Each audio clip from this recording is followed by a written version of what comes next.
Košutnjak Park, outside the Serbian capital, Belgrade. In May 1914, a Bosnian student, Gavrilo Princip, came here with a Browning pistol for some target practice.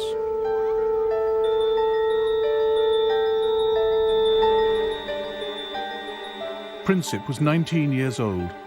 According to his instructor, he was not a very good shot. Other students were much more confident. Whenever Princip missed the target, people standing around would laugh at him.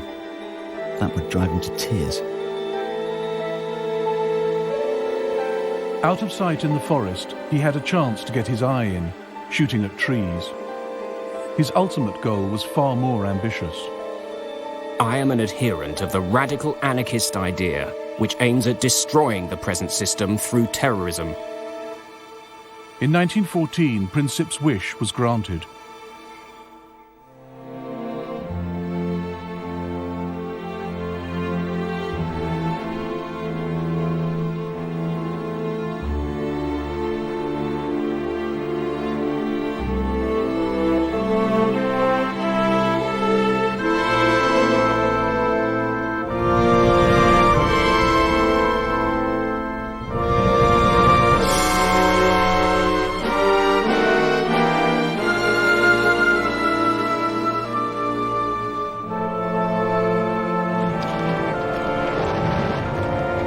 The First World War began almost by accident. It ended just as strangely. In between, it was more destructive than any war had ever been. More British, French and Italian soldiers died in the First World War than died in the Second.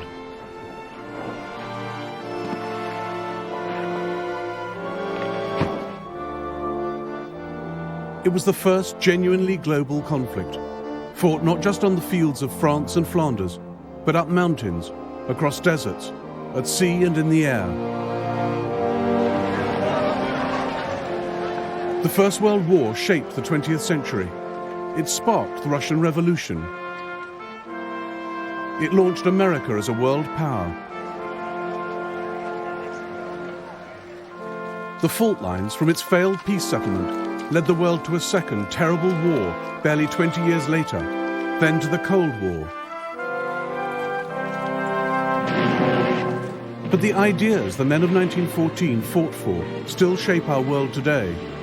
Nationalism and democracy, the rule of international law and the rights of nations. Now, after the collapse of communism, the European map resembles the one redrawn by the First World War. We live with its unresolved, bitter consequences in the Middle East and the Balkans. And it was in the Balkans that it all began, nearly 100 years ago.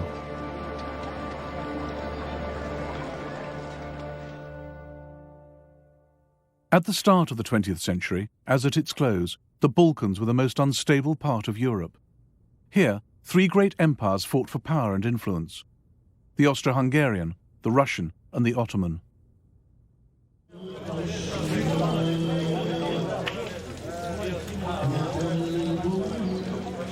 For hundreds of years, the Ottoman Turks had the upper hand.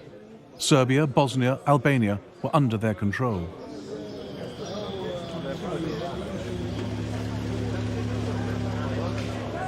They built over 80 mosques in Serbian Belgrade, but by the 1900s, only this one was left.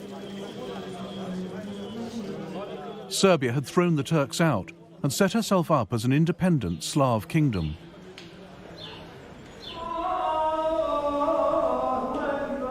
But right on Serbia's border was an even greater challenge to Slav nationalism: the Austro-Hungarian Empire.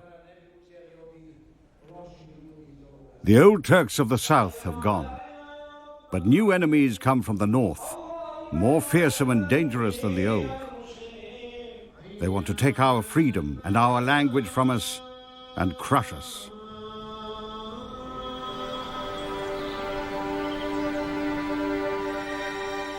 Gavrilo Princip was born in a poor, mountainous part of Bosnia.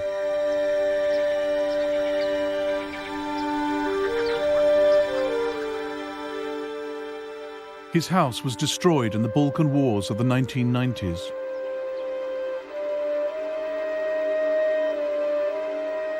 His initials, carved in 1909, are one of the few signs he ever lived here.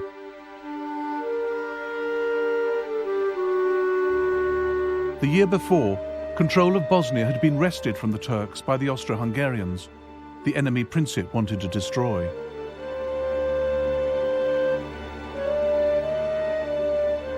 His particular target was the heir to the Austro-Hungarian throne, Franz Ferdinand, member of the ruling family, the Habsburgs.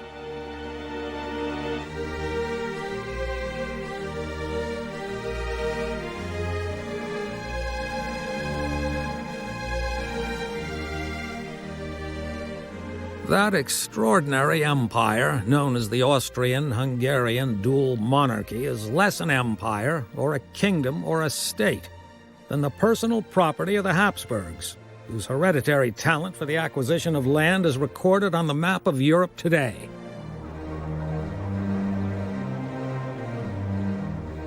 The empire was ruled by Franz Ferdinand's uncle, Franz Joseph.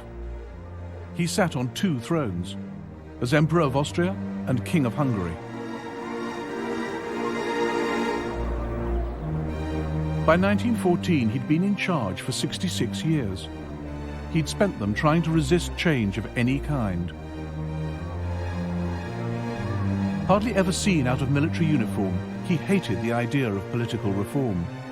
As he told US President Theodore Roosevelt, "You see in me the last European monarch of the old school."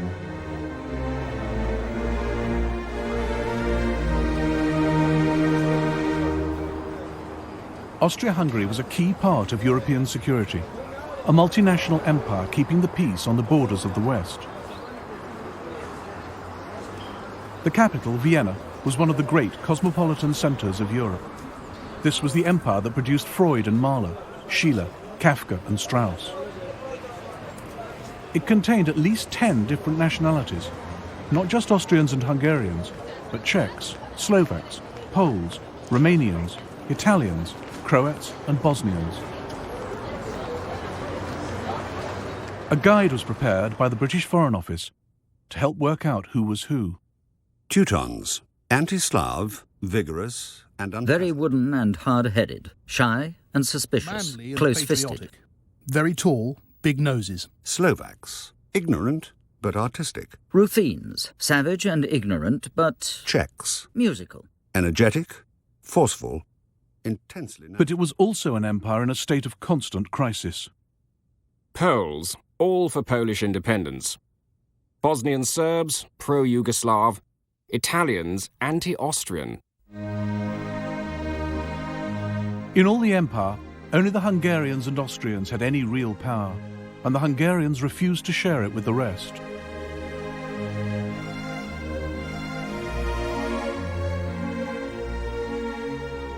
For countries like Serbia, Austria-Hungary was the prison of nations, a repressive, undemocratic state that ground small peoples under its heel.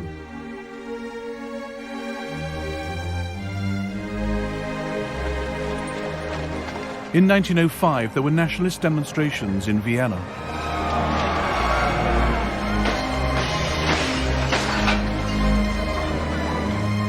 In 1912, there was rioting in Budapest.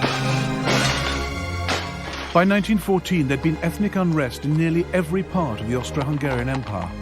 Local parliaments were suspended, troops brought in to restore order.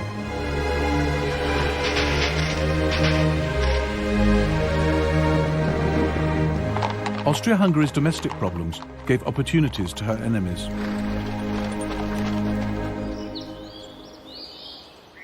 Serbia wanted the breakup of the empire.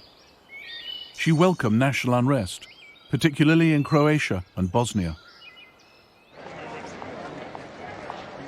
Backed by Slav Russia, Serbia saw herself as the only independent hope for Slavs living under foreign rule in the Balkans.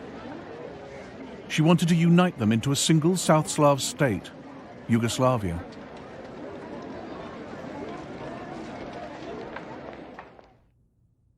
Dragutin Dimitrievich was an officer in the Serbian army. He opposed any kind of friendship with Austria. The blind surrender to Austria's embrace was a most shameful betrayal of Serbian traditions. I realized that Serbia must in full measure become the leader, not only of Serbs, but of Yugoslavia. Dimitrievich believed killing kings could bring political change. It had worked for him in the past. In 1903, he led a palace revolution, killing the old king of Serbia, who was too close to Austria for the army's liking, and installing a new one. The crowds expressed enormous joy. They stuck flowers and leaves in their caps. Windows were decorated with banners, flowers, garlands. Belgrade was celebrating. The rest of the world was horrified at Serbia's bloody coup. Serbia was treated like a rogue state, a nest of revolutionaries, one foreign minister complained. Only 2 countries sent ambassadors to King Peter's coronation: Russia, Serbia's greatest ally, and Austria, her greatest enemy.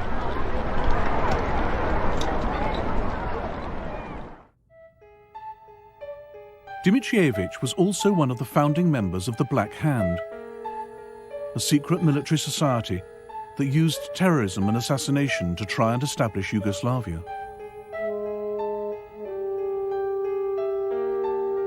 He is said to have sent men to murder Austro-Hungarian military leaders and cabinet ministers. He allegedly tried to kill Emperor Franz Joseph. One saw him nowhere, yet one knew that he was doing everything.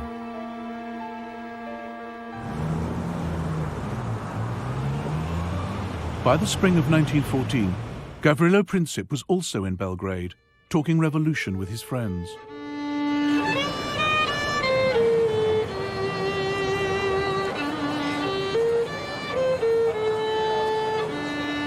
Then the young Bosnians heard that Archduke Franz Ferdinand would visit Sarajevo in June. Here was their chance to match deeds to words. Luckily for them, their plans reached the ears of Dimitrievich and the Black Hand.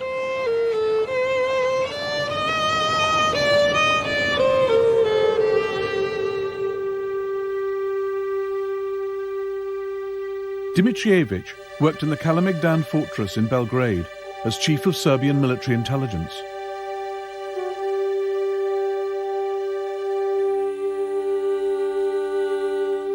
In the spring of 1914, Major Voja Tankasic, also in the Black Hand, walked into his office with a question. I've got some Bosnian youths pestering me. These kids want to pull off some great deed at any cost. They've heard that Franz Ferdinand is coming to Bosnia and have begged me to let them go there. What do you say? I've told them they cannot go, but they give me no peace. Franz Ferdinand was going to Bosnia to observe the Austro-Hungarian army's maneuvers in the hills outside Sarajevo.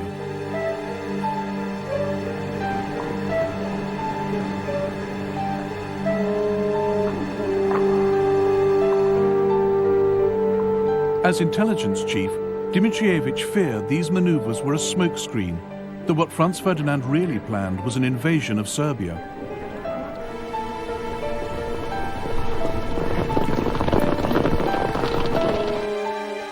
As leader of the Black Hand, he believed anything that destabilized Austria-Hungary was good for his beloved Serbia.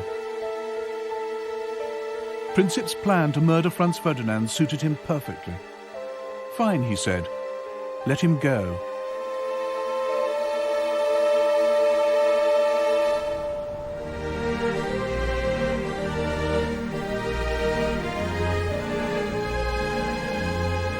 Unlike Gavrilo Princip, Archduke Franz Ferdinand was an excellent shot.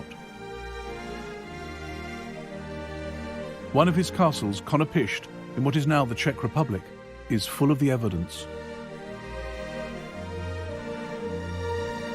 By the age of 50, he'd shot 5,000 stags, as well as 200,000 other animals, all carefully numbered. Anyone who disturbed the Archduke's peace at Konopisht by trespassing on his land, as unsuspecting trippers sometimes did on Sundays, had to reckon with being shouted at by an irascible and almost apoplectic proprietor, who threatened to shoot anyone who dared set foot in his grounds a second time. By 1914, Franz Ferdinand was emperor in waiting. Everyone knew it couldn't be long before his uncle died. Even the official portrait was ready, Franz Ferdinand with the stars and sash only the emperor could wear. He had no time for the etiquette and convention that hemmed in the Vienna court. He defied his uncle by marrying Sophie Hotek, who was not of royal blood.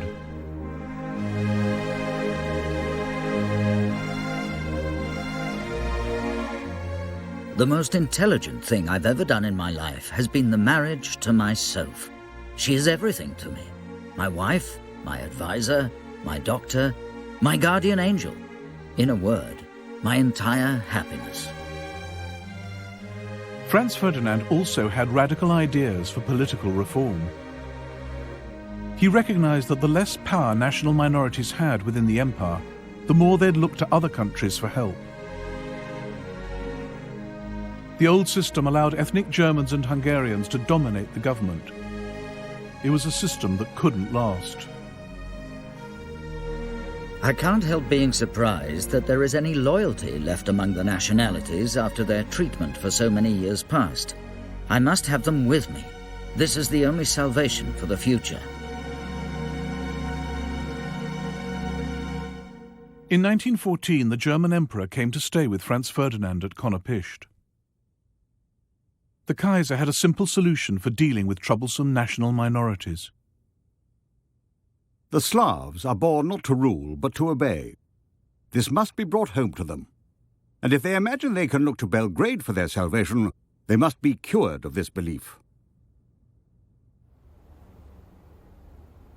But Franz Ferdinand had a better idea.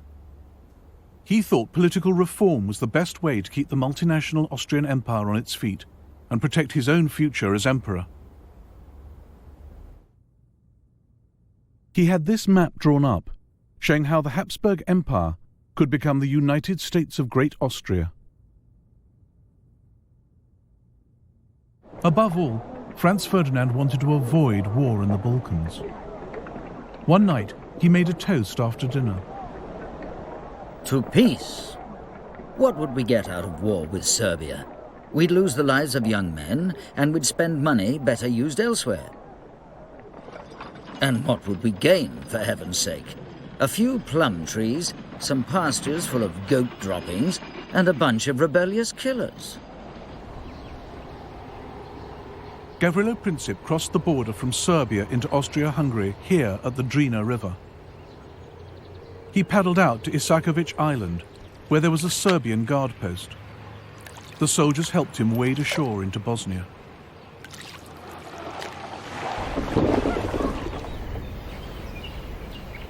From here, he made his way to Sarajevo, where he met up with 6 others in on the plot. The Serbian Major Tankasic had supplied them with 4 pistols, 6 bombs, and suicide pills in case of capture. They were already in Sarajevo when Franz Ferdinand arrived outside the capital on the 25th of June. They planned to attack him 3 days later as he drove from the railway station to the town hall. One would be stationed at the first bridge on this road. Princip and the others would cover the rest of the route.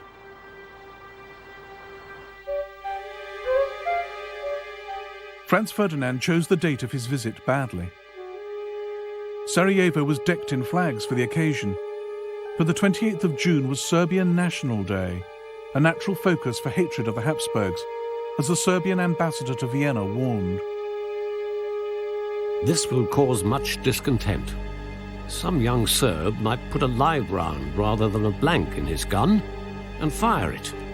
Therefore, it might be good if Archduke Franz Ferdinand were not to go to Sarajevo.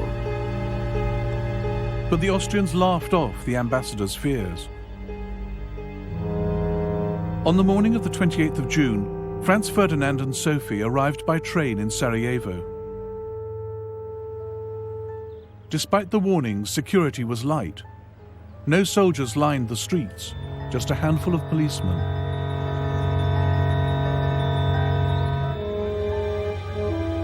The royal car was a Greffenstift Tourer. At Franz Ferdinand's request, it travelled with the top down, very slowly, so the crowds could see him and he could see the sights.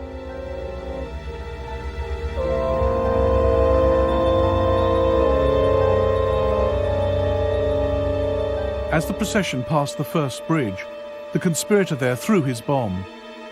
Sitting opposite the royal couple was Oskar Potiorek.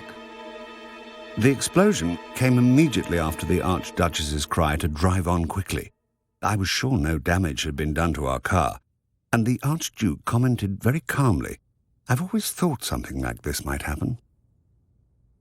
The bomb had bounced off the car, exploding behind it and wounding 2 officers and some onlookers.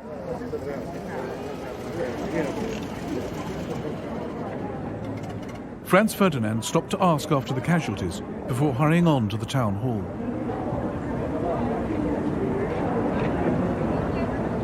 There, the mayor of Sarajevo began his official welcome speech. The Archduke interrupted. Lord Mayor, what is the good of your speeches? I come to Sarajevo on a friendly visit and someone throws a bomb at me. This is outrageous.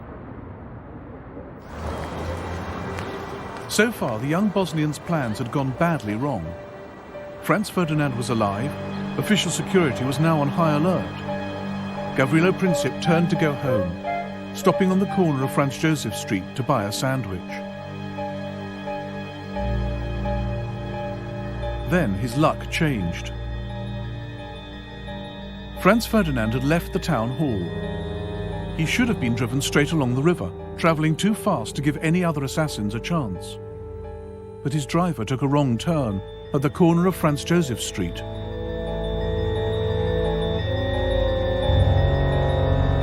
As the royal car tried to reverse onto the main road, Princip came face to face with his target. At that moment, I heard the crack of a pistol shot, followed swiftly by another, and saw in the same split second a man standing right in front of me being thrown to the ground by the people around him, and the shining sabre of a security guard descending on him. A thin stream of blood spurted from His Highness's mouth onto my right cheek. The Duchess cried out, "In heaven's name, what has happened to you?" Then she slid off the seat and lay on the floor of the car. I thought she had simply fainted. Then I heard His Imperial Highness say, "Sofurl, Sofurl, don't die. Stay alive for the children." I asked him if he was in great pain. He answered me quite distinctly, "It's nothing." Franz Ferdinand and Sophie died on the way to hospital.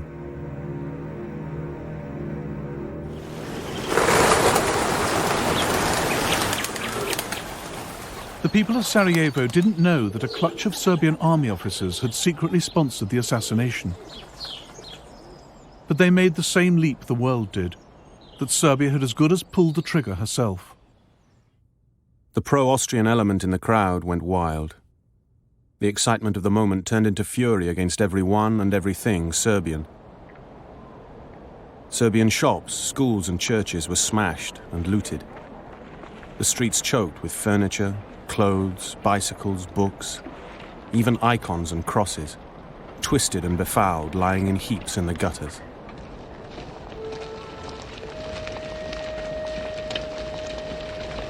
Over 200 Serbs were arrested in Sarajevo alone. Local officials hanged some in the city prison. Many more died in pogroms across Bosnia and Herzegovina.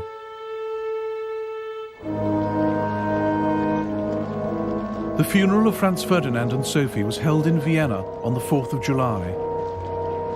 Oskar Potiorek had already written to the Foreign Ministry, calling for Austria-Hungary to take revenge against Serbia.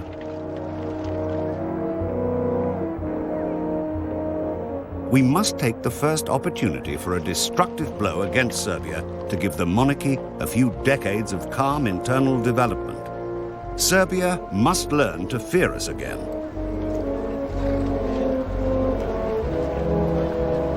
Austro-Hungarian Chief of Staff Konrad von Hertzendorf agreed.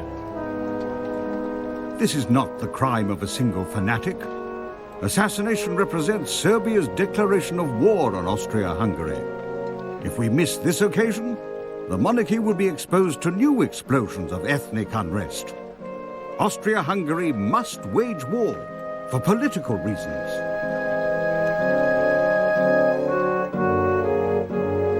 In life, the Crown Prince had been a champion of peaceful coexistence with Serbia. In death, he was becoming a cause for war.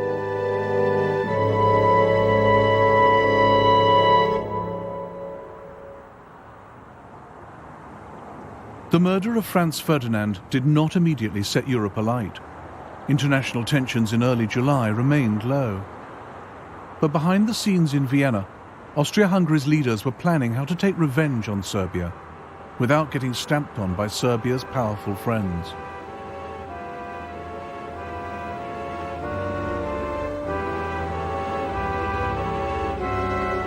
Even before the assassination, Army Chief of Staff Konrad von Hötzendorf had pressed for war against Serbia no fewer than 20 times. Now he made his case again.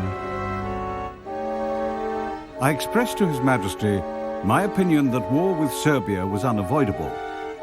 That is entirely correct, said His Majesty. But how are you going to wage war if everyone, in particular Russia, is going to attack us? We have backing from Germany, I replied. His Majesty gave me a searching look and said, "Can you be certain of that?" This was the moment when what could have been just another war in the Balkans began to turn into the First World War. Austro-Hungarian Emperor Franz Joseph now asked the German Kaiser for support. On the 6th of July, he got just the answer he wanted. The German government is of the opinion that we must decide what is to be done. Whatever we decide, we may always be certain that we will find Germany at our side, a faithful ally and friend of our monarchy.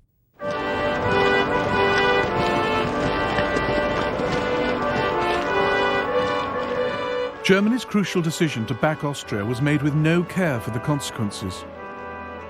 Neither the Kaiser nor his senior political and military leaders took any steps to find out what Austria-Hungary had in mind. It was an extraordinary oversight, because nothing in the Balkans happened in isolation.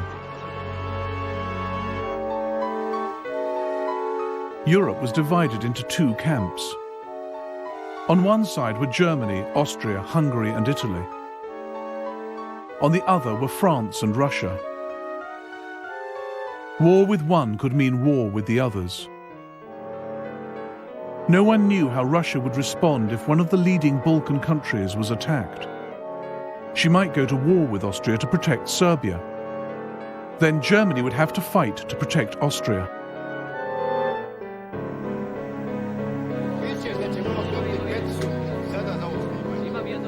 The Germans thought the Russians might stay out of it. The German ambassador in St. Petersburg insisted Russia couldn't risk war for fear of internal revolution. The German foreign minister decided Austria would quietly settle with Serbia. The German chancellor, Bethmann Hollweg, was almost as confident. The crime of Sarajevo was reprehensible, but politically it would have the positive result of making Russia thoroughly disgusted with the Serbs.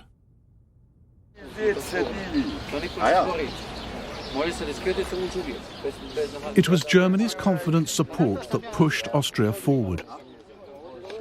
But far from plunging the world into war in 1914 out of aggression, Germany was just nudging it closer out of incompetence and wishful thinking. The Kaiser was so sure no war was brewing that he went on holiday.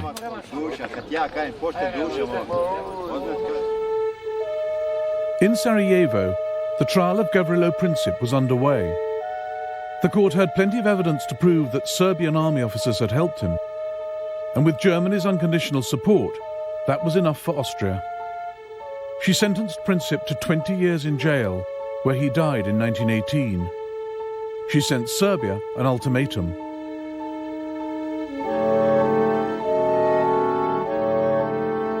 This document was Austria's excuse for war. It was filled with demands so extreme and insulting that Serbia could never accept them. But just in case they did, the Austrian ambassador in Belgrade was ordered to reject any reply as unacceptable. He delivered the ultimatum at 6 p.m. on the 23rd of July, 1914. Slavka Mihailovich was a Belgrade doctor. The news of the ultimatum spread quickly, and soon there was a real alert. Streets and bars were crowded with anxious people. Everybody wondered what answer our government would give, whether a new war would be avoided.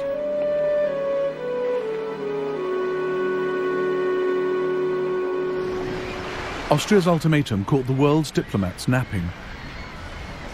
The French government, the French press, and public opinion have been inconceivably surprised. Paris is almost dead.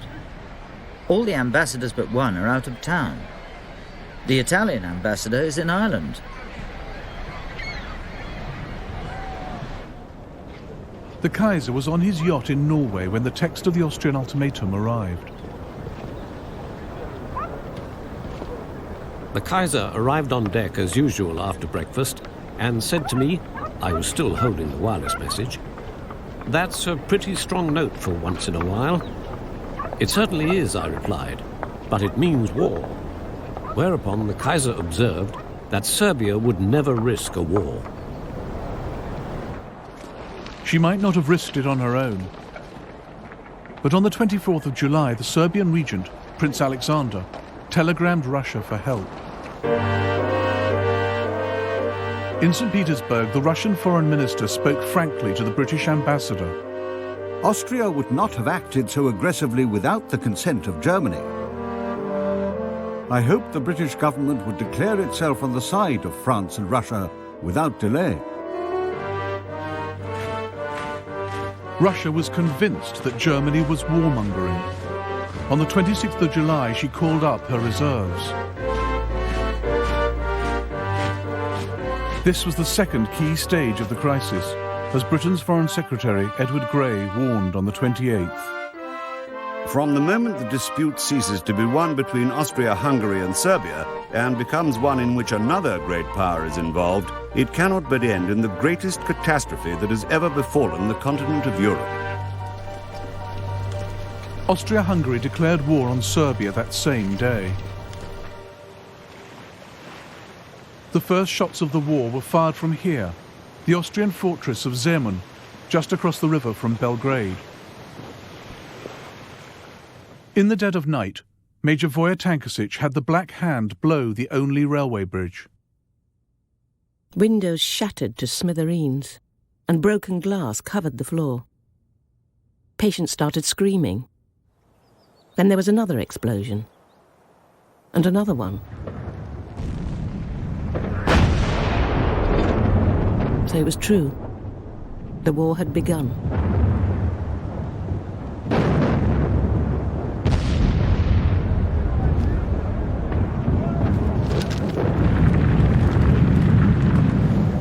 How well our old city deserved the name the Turks had given her, the House of Wars.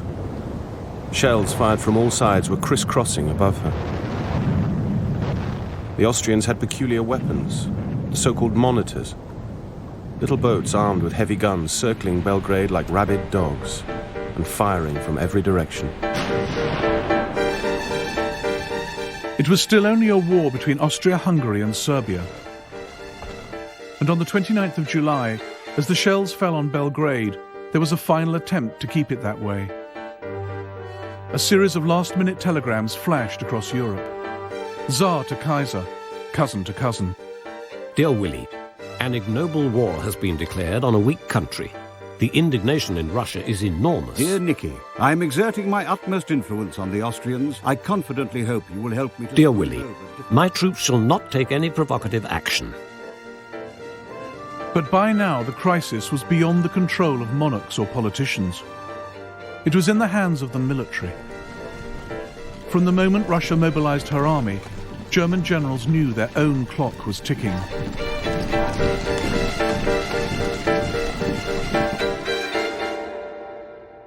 The alliance between France and Russia meant that Germany faced a war on two fronts. Her only hope was to deal with France in the west before the main Russian armies could invade from the east. That left no time to wait and see. For Germany, Russian mobilization meant war.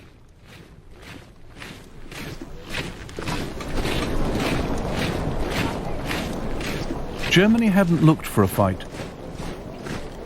Her generals knew a European war would be long and devastating, even for the victors. But if it was going to happen, they thought, better sooner than later.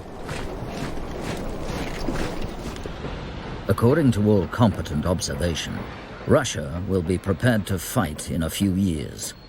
Then she will crush us by the number of her soldiers. Then she will have built her Baltic Sea Fleet and strategic railways. Our side, meanwhile, will have grown steadily weaker. On the 1st of August, Germany declared war on Russia. 2 days later, she declared war on Russia's ally, France.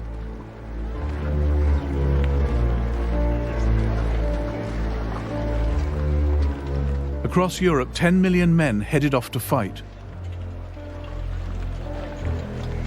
For all the bans and flag waving, many went unwillingly to war. Where are we off to? France? Belgium? Or the East?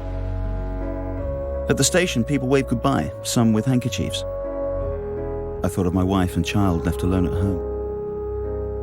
In fact, it wasn't so much a thought as a fearful shadow flitting over my soul.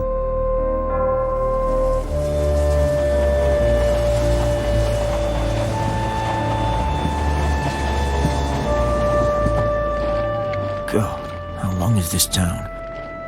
My bayonet's digging in, my collar's strangling me. But when I look up, I see a pretty girl.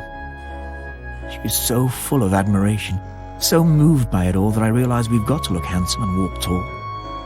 Off we march to the sound of shrill brass. Although where we're going, you die. You're defaced, hacked up, torn apart. All down the line, my comrades straighten up at the sight of her.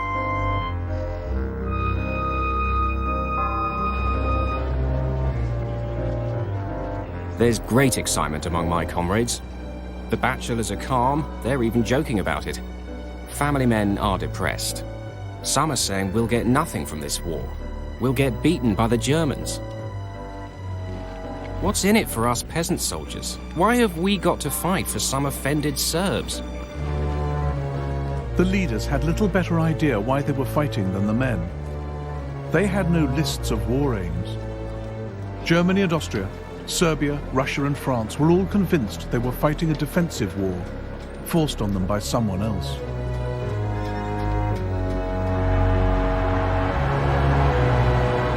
The only great power in Europe still on the sidelines was Britain.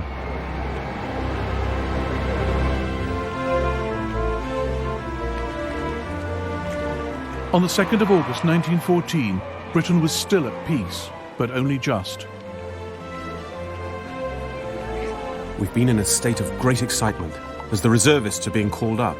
All the railways are guarded. Everything points to the Great War, so long expected, being upon us. But Britain was the only great power who could not claim she was the victim of aggression. Nobody had attacked her, so why should she fight? It wasn't really to defend the rights of small nations, at least not Serbia, according to the Manchester Guardian. If it were physically possible for Serbia to be towed out to sea and sunk there, the air of Europe would at once seem cleaner. Nor was Britain bound by treaty obligations, as the Foreign Secretary Edward Grey assured Parliament. We are not parties to the Franco-Russian alliance. We do not even know the terms of the alliance. But in private, Grey and other leaders knew that Britain had to fight. If Britain stayed neutral, the war would still threaten the country's vast empire, its global trade and security. And Britain needed to stay on friendly terms with France and Russia. Even in peacetime, she was not powerful enough to defend her empire against everyone. In Africa and India, the safety of Britain's colonies depended on French and Russian goodwill. In 1914, Britain feared her friends just as much as her enemies. If we fail Russia now, we cannot hope to maintain that friendly cooperation with her in Asia that is of such vital importance to us. Above all, Britain could never afford to have Europe dominated by a triumphant Germany. If Germany overran the Channel ports, Britain's control of the seas would be under threat. Prime Minister Herbert Asquith took a pragmatic view. It is quite against British interests that France should be wiped out. At 11 p.m. on the 4th of August, Britain declared war on Germany. It was like awaiting the signal for the pulling of a lever which would hurl millions to their doom. The deep notes of Big Ben rang out into the night, the first strokes in Britain's most fateful hour since she arose out of the deep. Every face was suddenly contracted into a painful intensity. It's horrible to think of all the suffering which may follow our mobilisation. I suppose the less one thinks of it, the better. We never talk of death and very seldom think much about it. It's when everyone is asleep and you are awake that sometimes you look into the future and wonder. The British government had a war book listing all that had to be done in an emergency. The country's leaders knew war would be a long and painful struggle, a slow, grinding process of blockade, of starving the enemy out. But most civilians had no idea what they were getting into. Across Europe, there was a run on the banks. The war couldn't last longer than a year, the French finance minister told a British general, because the money to pay for it would run out.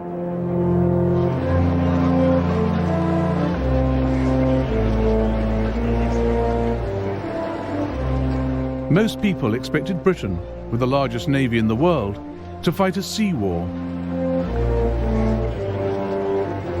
The Foreign Secretary reassured the nation.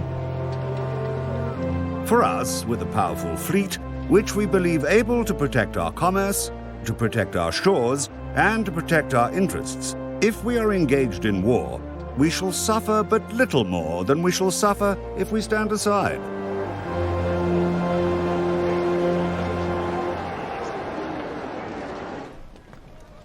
Bert Fielder was a sergeant in the Royal Marines. He reassured his wife. My dear Nell, I don't think this war is going to be half as bad as people expect it to be. You see, it's not a hard job for England, so there's no need to worry yourself. As long as I can keep you informed as to where I am, it'll all be all right. But the weapons with which the world went to war were so new that few had ever been fired in anger. Countries were armed with battleships and submarines less than 10 years old. Nobody really knew how to use them. All the European powers had been stockpiling new artillery, machine guns, explosive shells. But none had fought a major war in Europe for over 40 years.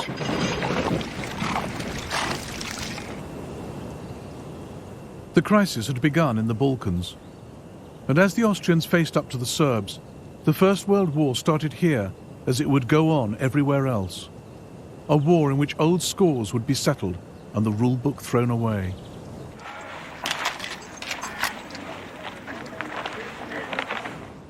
The war is taking us into a country inhabited by a population inspired with fanatical hatred towards ourselves.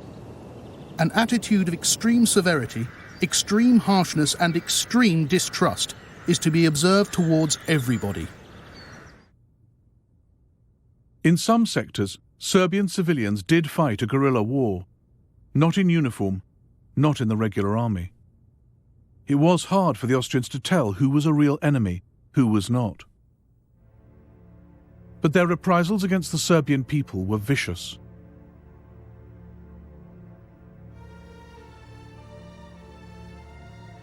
This was a war of nationalities and races, not just against an enemy army, but against whole peoples.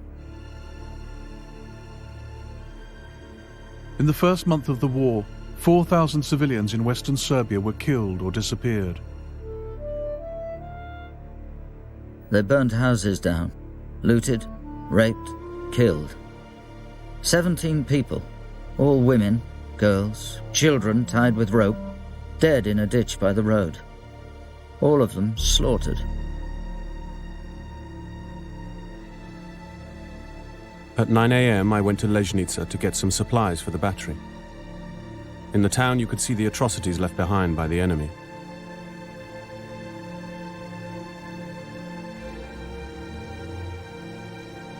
Ten people, some children among them, had been hanged near the church. About 100 people, their throats cut at the railway station. A terrible sight to cast your eyes on.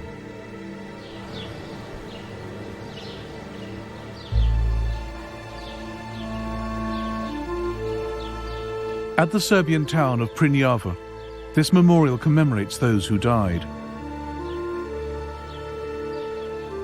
The Serbian government commissioned a report into the massacres by a Swiss doctor, Rodolf Reiss. The massacres of the civil population were systematically organized by the command of the invading army.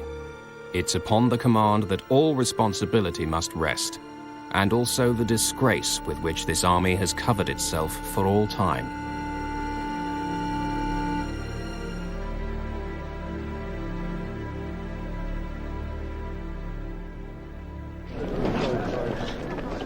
Austria-Hungary was far less ruthless when it came to fighting the Serbian army. That too set a pattern for the war, a foretaste of the military weakness which would dog Austria-Hungary's partnership with Germany.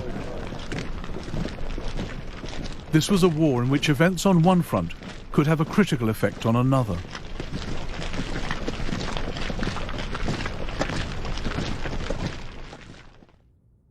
Germany was relying on her ally Austria-Hungary to hold the Eastern Front. With Russia massing on her borders, Germany was horrified to learn Austria had concentrated her reserves not against Russia, but down in the Balkans to deal with Serbia. Meanwhile, the main Serbian army had marched up from the south of the country, gathering numbers as it went. On the 12th of August, it finally met the Austrians at Sayre Mountain.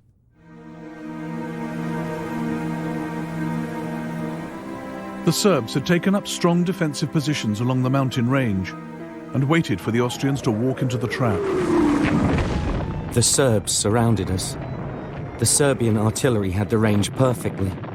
Unluckily, so we were told by senior officers, we had arrived at the Serbian artillery practice area. Laughable. The Serbs easily beat off the Austro-Hungarian attack. We could see the enemy retreating along the river. Their ammunition train left all their carts in the valley and ran away as soon as they were hit by our artillery. A beaten army? No, an uncontrolled mob ran towards the border in senseless panic. Drivers whipped their horses. Officers and soldiers shoved and squeezed through between the columns of wagons.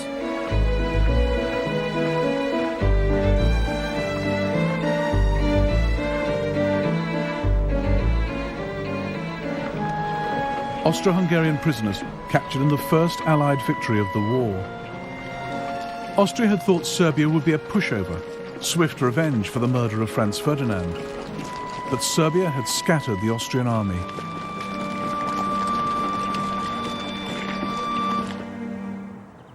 The victories of 1914 cost Serbia 130,000 men. They did not die in vain, reads the inscription on this memorial to Serbia's dead. Every nation would learn that nothing in this war would be easy, quick, or clean.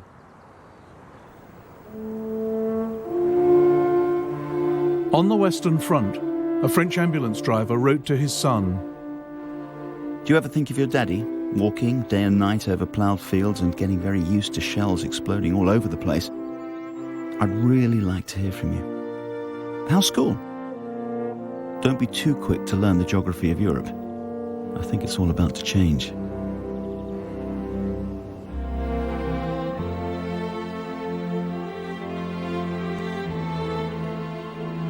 In the next episode of the First World War, German armies roll into Belgium and France, leaving a trail of atrocities.